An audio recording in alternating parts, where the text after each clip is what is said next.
राजस्थान के विधानसभा चुनाव को मद्देनजर रखते हुए अब कांग्रेस पार्टी की तरफ से उम्मीदवारों की छठवीं लिस्ट जारी कर दी गई है और इस लिस्ट के जरिए कांग्रेस ने भारतीय जनता पार्टी को एक बेहद बड़ी चुनौती दे डाली है।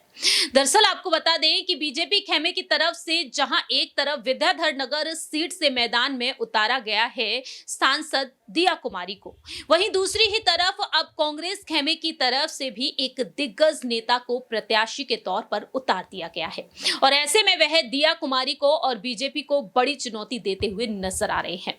नमस्कार, मैं प्रांशी राठौर और आप देख रहे हैं नेक्स्ट 9 न्यूज। जानकारी दे दें कि कांग्रेस खेमे की तरफ से बीते शनिवार की देर रात छठवीं लिस्ट जारी की गई, जिसमें 23 नाम शामिल हैं। न सिर्फ मुख्यमंत्री अशोक गहलोत बल्कि कांग्रेस नेता सचिन पायलट के करीबियों को भी जगह दी गई है। और इसी बीच यहाँ पर देखने वाली बात ये रही, गौर करने वाली बात ये रही कि विद्याधर नगर सीट से अब कांग्रेस खेमे की तरफ से एक दिग्गज नेता को मैदान में उतारा गया है।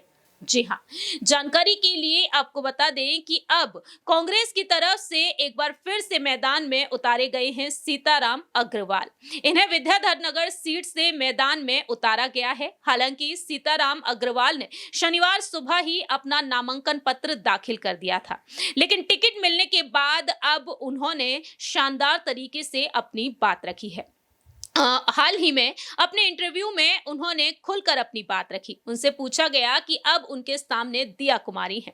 उनका कहना रहा कि यहां से भाजपा के 2 मौजूदा विधायक थे, उन्होंने 5 साल कोई काम नहीं किया, इसलिए मजबूरन बीजेपी को चेहरा बदलना पड़ा। सांसद दिया कुमारी को यहां से टिकट दिया है, लेकिन यहां लड़ाई राजा और रंग की है, कामदार और नामदार की है। ये बड़े लोग हैं, मैं जनता के बीच रहा हूं, फैसला जनता को करना है, वे राजा के साथ है या फिर रंग के साथ है। दूसरी ही तरफ उनसे यह सवाल भी पूछा गया कि आखिरकार उनकी रणनीति अब कैसी रहेगी। उनका कहना रहा कि पार्टी हाईकमान ने दूसरी बार मुझ पर विश्वास व्यक्त किया है। पिछली बार कुछ कमी रह गई थी, इसलिए हार गया था, लेकिन 5 साल से लगातार जनता के बीच रहकर काम कर रहा हूं। जनता के दुख दर्द में साथ हूं। कोरोना काल में जनता को परमात्मा मानकर सेवा की। मुझे उम्मीद है कि जनता इस बार मुझे चुनाव जीतकर विधानसभा भेजेगी।